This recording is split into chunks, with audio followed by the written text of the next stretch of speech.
My name is Ryan.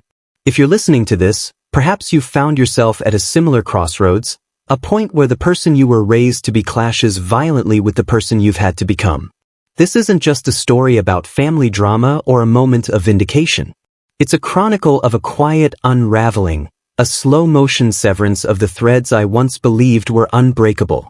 It's about the cost of becoming visible only when you are convenient, and the profound peace that can be found when you finally stop shouting into a silence that was never listening. I'm 30 years old, and I live in a small, unassuming town about 40 minutes from the relentless, innovative pulse of Seattle. My life has a certain rhythm to it, one I've cultivated with intention. Every morning, the ritual is the same, the gurgle of the coffee maker, the rich, dark aroma that fills my small, tidy kitchen, and the drone of the local weather report on the television.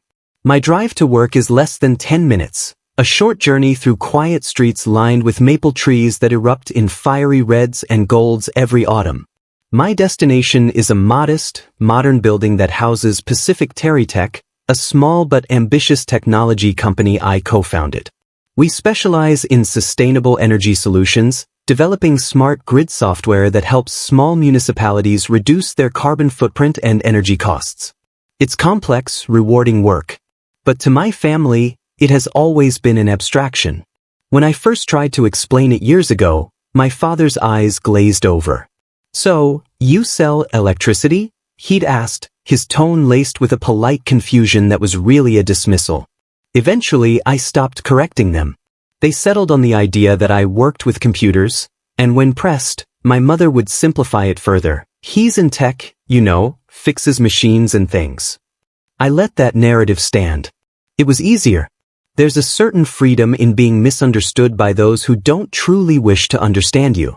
It absolves you of the burden of explanation. When colleagues or new acquaintances ask about my family, my parents, my older sister Jessica, I offer a slight, tight-lipped smile. "It's been a while since we talked," I'll say. And that's it. I don't elaborate. I'm not hiding a dark secret. I'm simply refusing to curate a museum of my own pain. The connection between us wasn't just frayed, it was cleanly severed 2 years ago, and no one on their end ever lifted a finger to try and splice it back together. But it wasn't always this way. I used to believe, with the fervent faith of a child, that family was an unassailable fortress. They were my first world, the constants in a shifting universe. That belief didn't shatter in an instant. It was eroded, grain by grain, over 3 decades, by 1,000 subtle neglects and unspoken comparisons. The final erosion began 2 years ago, 3 weeks before my mother's 58th birthday. The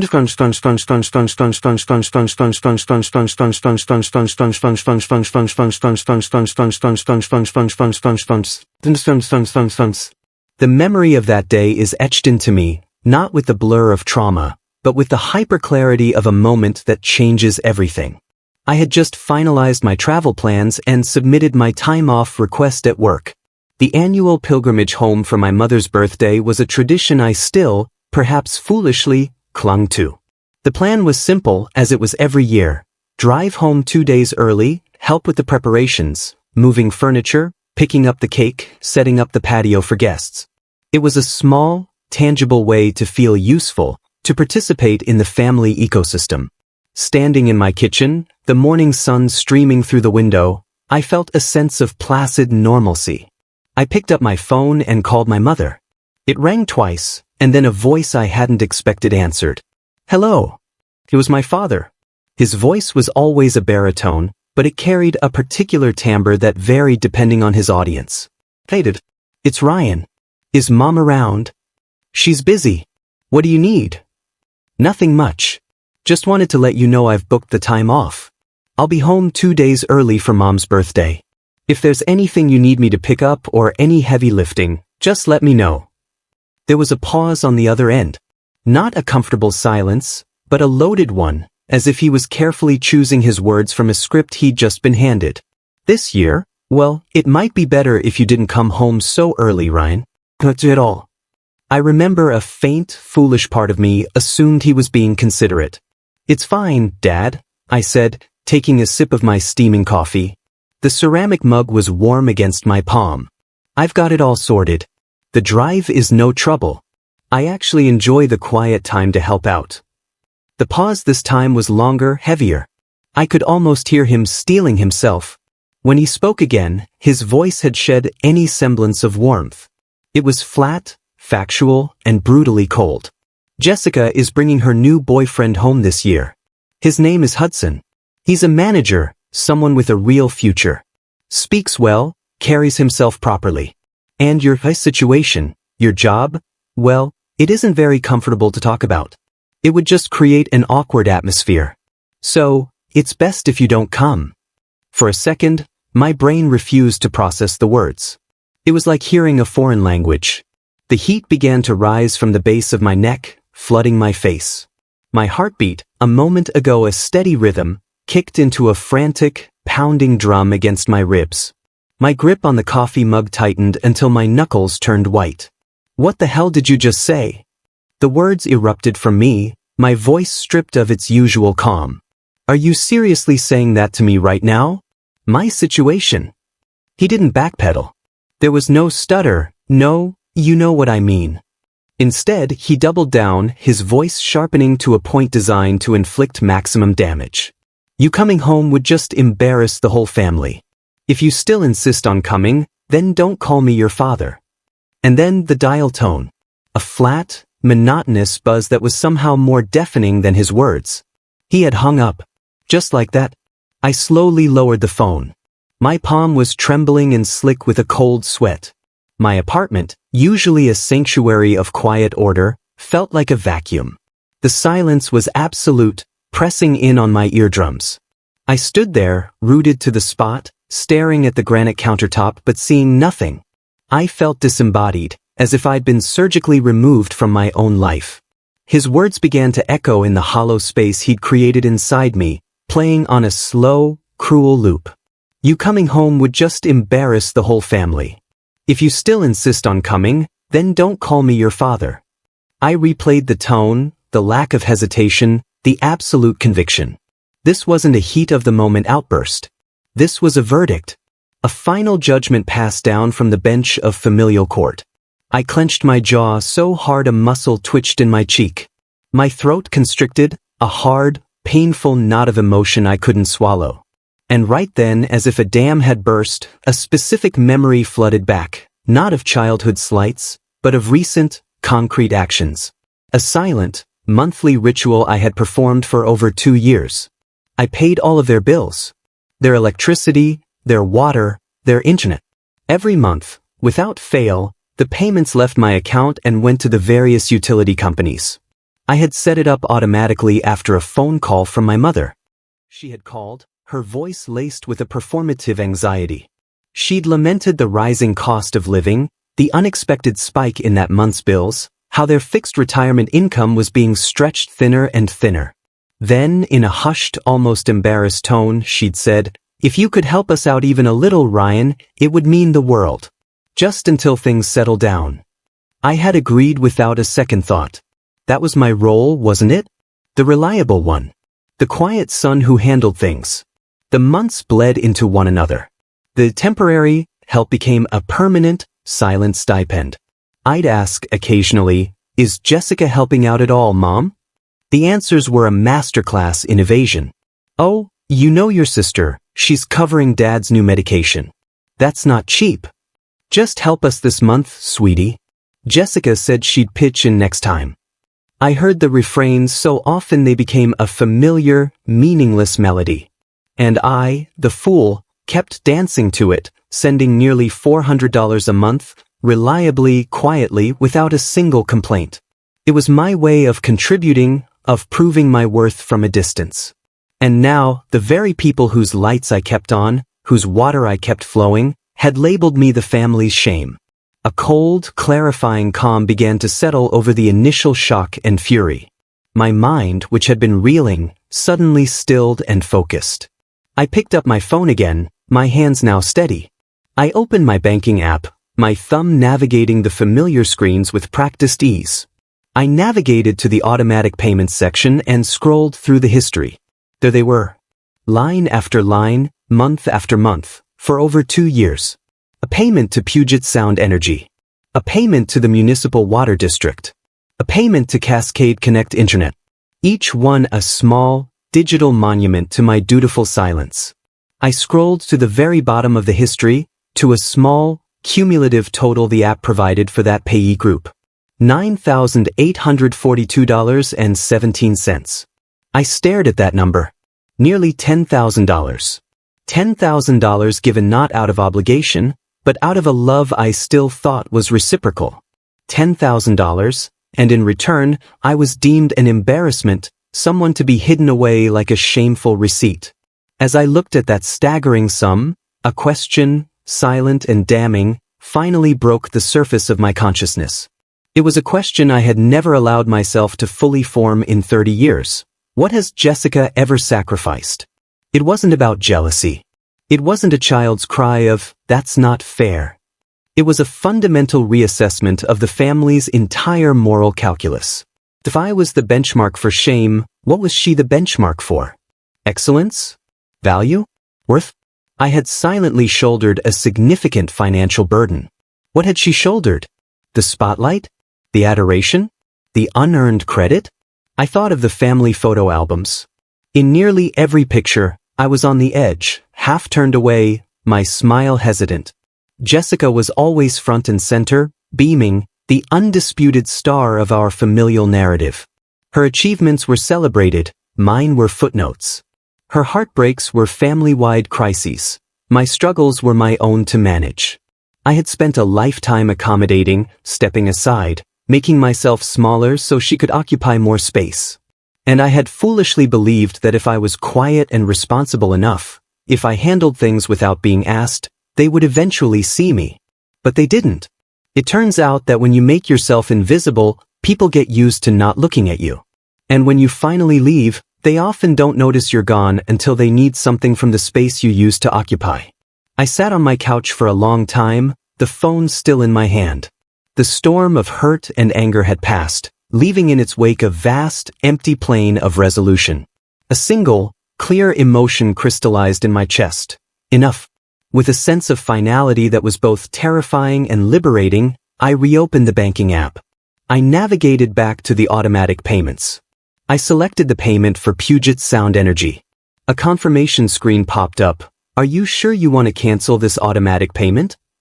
My thumb hovered for a fraction of a second, then pressed yes.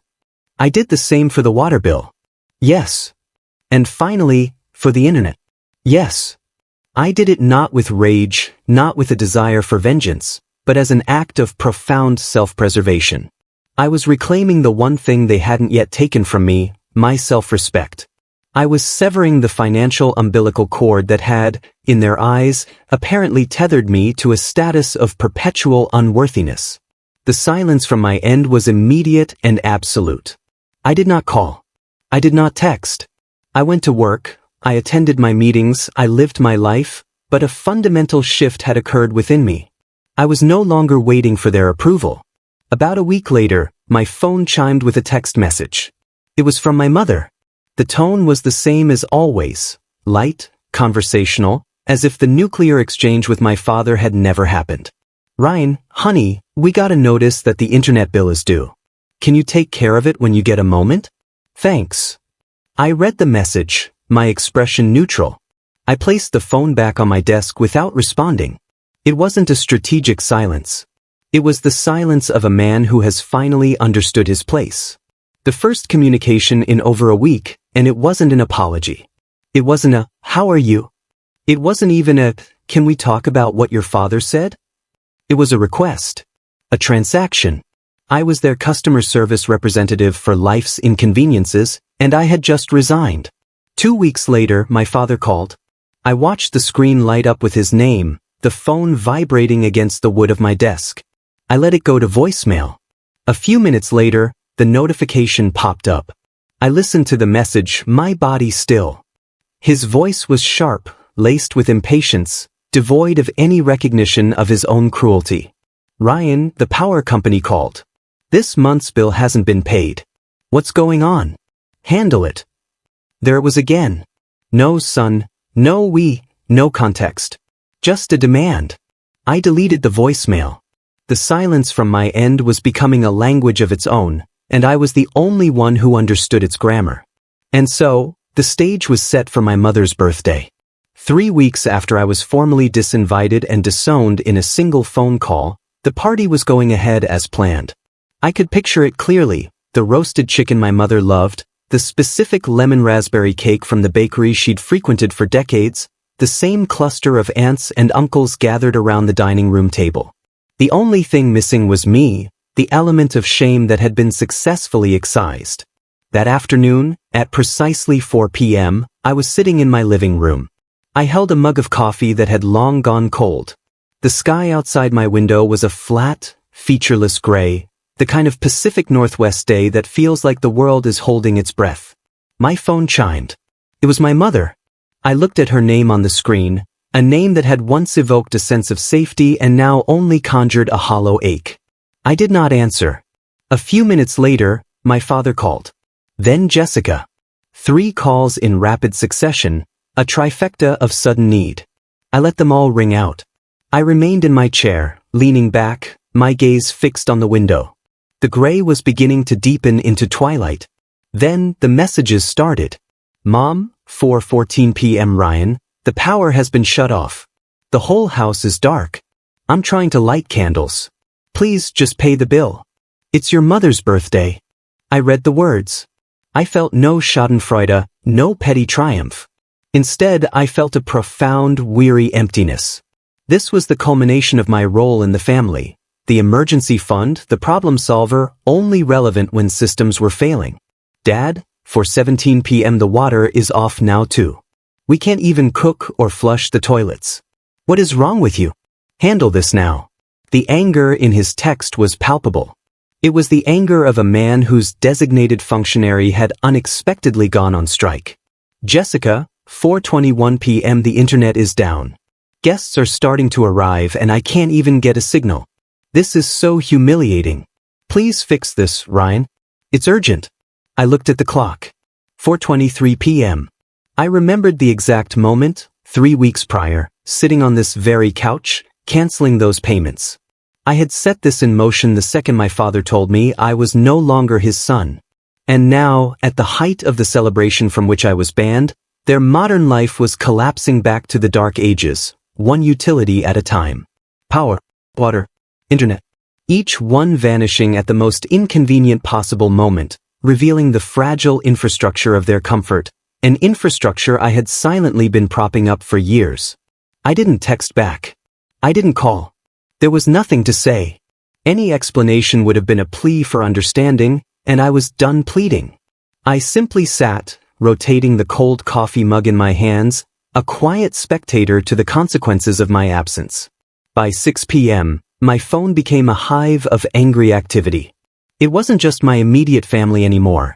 It was the extended chorus, the relatives who only appeared for holidays and felt entitled to dispense judgment from a place of profound ignorance. Aunt Carol, how could you do this to your mother on her birthday? You are so disrespectful. Uncle Mark, your sister was right about you. Some people just don't know how to act right. Cousin Lisa, embarrassing your whole family over a few bills? You should be ashamed. I read each message, a detached archaeologist studying the artifacts of a culture I no longer belonged to. Their outrage was a performance, a way to signal their own allegiance to the family brand. They had chosen their side based on a curated, one-sided story, and I no longer had the energy to correct the narrative. I was about to put my phone away for the night when the screen lit up with a different kind of call. A video call, through an old, simple app. It was Aunt Lauren. She was my mother's younger sister, but they were worlds apart. Lauren was the family's quiet observer, the one who saw the cracks in the foundation. She and I were the only ones who still used this app, a relic from a time when we promised to always look each other in the eye. I took a breath and answered on the second ring. Her face filled the screen, softened by the warm, yellow glow of my parents' kitchen light. I knew that kitchen intimately, the chipped tile near the sink, the cabinet door that never quite closed, the familiar grain of the wooden table. But tonight, the background was different. I could see shadows moving, hear the clatter of dishes and a low, anxious murmur of voices. Ryan, she said, her voice low and concerned. You're not going to pay it, are you? Her tone was gentle, probing. She wasn't accusing, she was trying to understand. I looked directly into her eyes through the screen. When I spoke, my voice was low and even, as if I were recounting a story that had happened to someone else. You know, Aunt Lauren, Dad told me not to come. He said if I still insisted on showing up, I shouldn't call him my father anymore. She didn't look surprised. A deep sadness filled her eyes, and she glanced furtively over her shoulder into the crowded kitchen. The call then descended into chaos. My mother's voice, shrill and tearful, cut through the noise. Tell him I'm ashamed of him. On this day of all days. How could he do this? My father's voice, booming and angry, followed. It's not that serious. It's just paying a few bills. What kind of man gets petty over money? Then my uncle's voice, dripping with false sympathy. Poor Jessica, having to deal with a brother like that. Footsteps approached the camera. Jessica pushed her way into the frame behind Aunt Lauren, her arms crossed, her face a mask of theatrical outrage. He even picked up the call? Unbelievable. Mom's been crying all day. Does he even care? Seriously, no shame at all. I said nothing. I just watched, my face a placid mask. My silence in the face of their noise was my only defense, and it was proving to be an impenetrable one. Just as I was about to end the call, to spare myself and Aunt Lauren this spectacle, another face moved into the left side of the screen. A young man with carefully styled hair and a crisp, dark suit. He looked familiar, but it took my brain a second to place him out of context. He looked at me, his eyes widening in a dawning, horrified recognition. He offered a hesitant, awkward smile.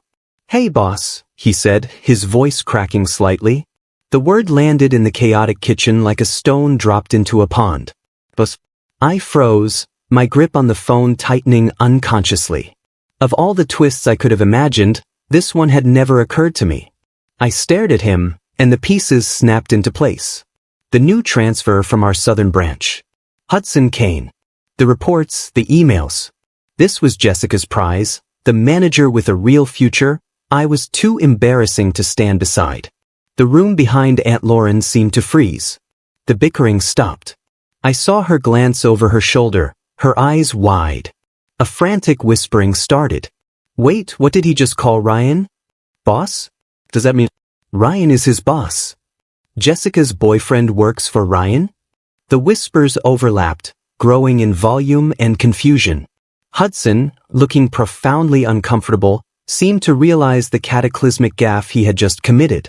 He straightened his shoulders, looked past the camera at the stunned faces of my family, and spoke again, his voice clearer now, cutting through the din with brutal clarity. In case anyone was unclear, I work at Pacific Tech. Mr. Ryan is one of the company's co-founders. The silence that followed was absolute. It was the sound of a worldview shattering. It was the sound of a meticulously constructed hierarchy collapsing in on itself. The shame of the family, the one who fixed machines, was, in fact, the founder and boss of the impressive boyfriend they were so desperate to impress. I didn't smile. I didn't gloat. I simply looked at Hudson through the screen, gave a single, slow nod of confirmation, and said, my voice calm and even, hope your big introduction goes perfectly, Hudson. Then I ended the call. The screen went black, reflecting my own face back at me in the darkened room. That night, for the first time in years, I slept soundly and deeply.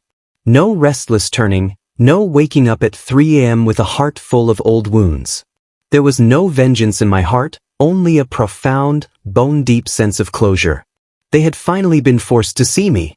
Not who they thought I was, but who I actually was. The fallout was swift and illuminating. The next morning, I found an email from Hudson Kane in my personal inbox. The subject line was simply, apology. Mr. Ryan, it began. I am so sorry. I had no idea you were Jessica's brother. I've always had the utmost respect for you at the company. I was completely blindsided by the dynamics in that household last night. I didn't expect her, or your family, to be like that. I'll be ending this relationship. Thank you for not putting me on the spot in front of everyone. I read it twice. He wasn't a bad kid. He was just another person who had been sold a carefully edited version of the Ryan story. I typed a concise reply. Hudson, that is your personal matter. I don't expect anyone to make decisions to stay in my good graces. Think carefully before you do anything. And for the record, I do not bring family into the workplace. I pressed send. The matter was closed. Around 10 a.m., my phone rang. Jessica. I watched her name flash on the screen, a name that had once symbolized a sisterly bond, however strained. I hit decline. It wasn't about punishment, it was about self-preservation. I knew what was coming. Sure enough, a text arrived minutes later. I'm sorry. I didn't think Hudson would be so fickle. You're his boss. If you said something, I'm sure he'd listen. Please talk to him. Ask him to come back to me. I walked to the large window in my hallway, leaning my forehead against the cool glass. Her apology was a masterpiece of narcissism. She wasn't sorry for how they had treated me. She was sorry that her actions had cost her a prized accessory, and she was asking me to intervene to get him back. The sheer, staggering audacity of it. My reply was slow and deliberate. Hudson didn't leave because I told him to. He left because of how you live, how you treat people, how you look down on what you don't understand, and how you always assume that with a soft enough voice you can steer anyone. I sent it. Another text from her buzzed almost immediately. I know I messed up. This time I mean it. I'll change. Please believe me. Just this once. I read the words and felt nothing. No hope, no anger, no pity. The well was dry. I understood then that the chasm between us wasn't about the words in an apology, it was about the timing. An apology that only comes when you need something isn't remorse, it's a transaction. I deleted the message and went back to work.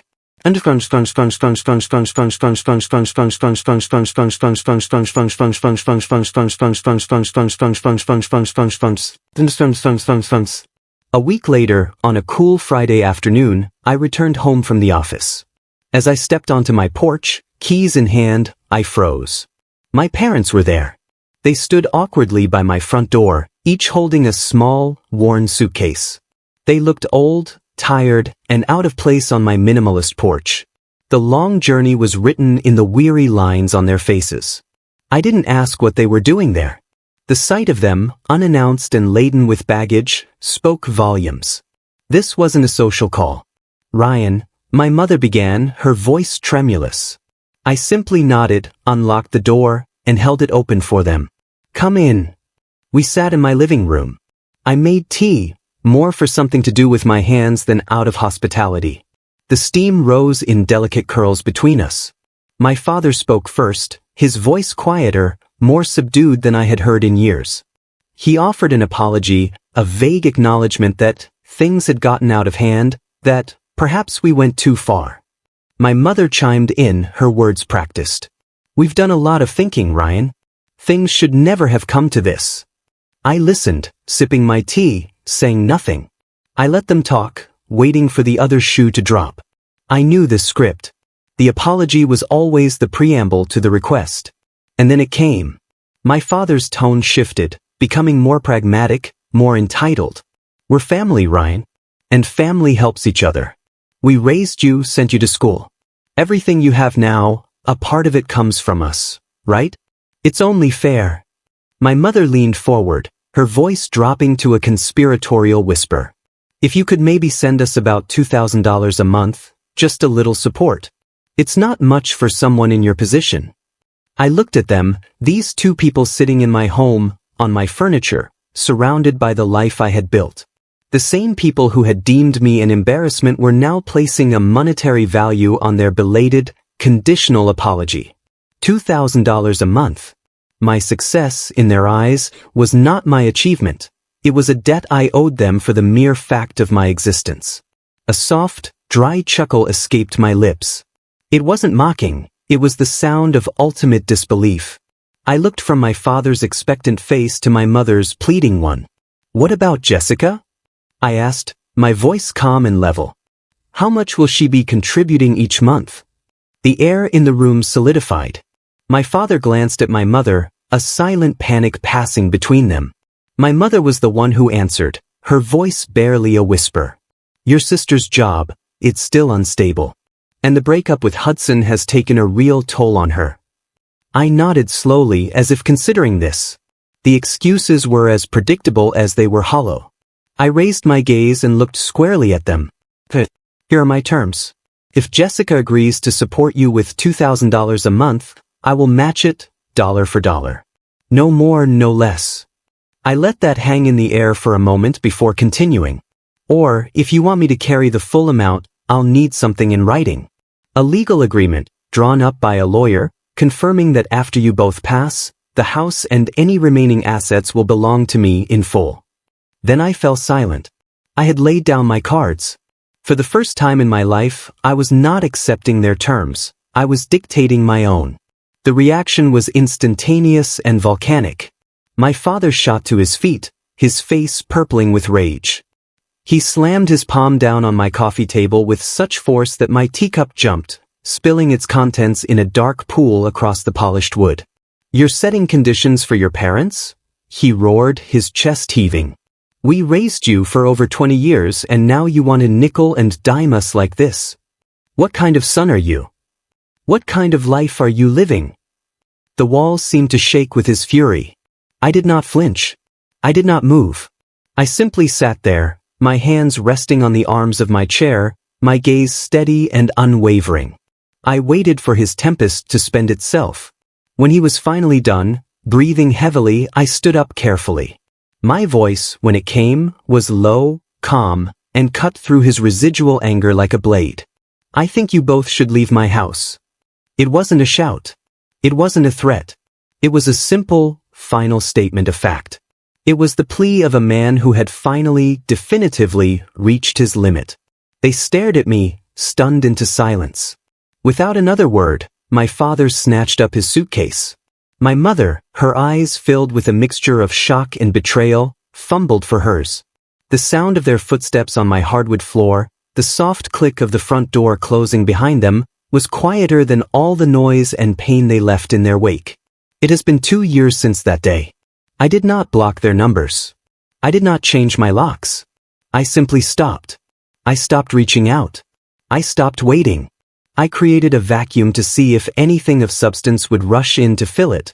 A genuine apology, a moment of reflection, a simple, "How are you?" In 2 years, there has been nothing. No calls. No messages. No birthday cards. No inquiries about my health or my life. The silence has been my final, most profound teacher. I used to believe people could change, but I've learned that some people are incapable of it, especially those who have never once considered that they might be wrong. I still live here. I still make my coffee every morning. I still drive to Pacific Terry Tech, a company I am proud of. The only difference is that I am no longer an emotional and financial ATM, programmed to dispense kindness on demand and absorb damage in the name of family. I've learned that family is not a title you use to demand sacrifice. It's not a bloodline that grants you a lifetime license to take without giving. A real family is a place where you are valued for who you are, not for what you can provide. You are seen as a person, not a wallet, not a backup plan, not a last resort. And so, as I bring this chapter of my life to a close, I want to pose the question to you, the one I have wrestled with in the quiet hours. Was I wrong? Was I wrong to refuse to return home after being told I was an embarrassment? Was I wrong to decline to give my parents $2,000 a month, despite them being elderly and having raised me? I used to believe that family could overcome anything. But after being treated like a stranger in my own story one too many times, I chose to stand up and break the cycle. Was it cold? Perhaps. Or perhaps it was the first truly warm act of self-love I had ever permitted myself.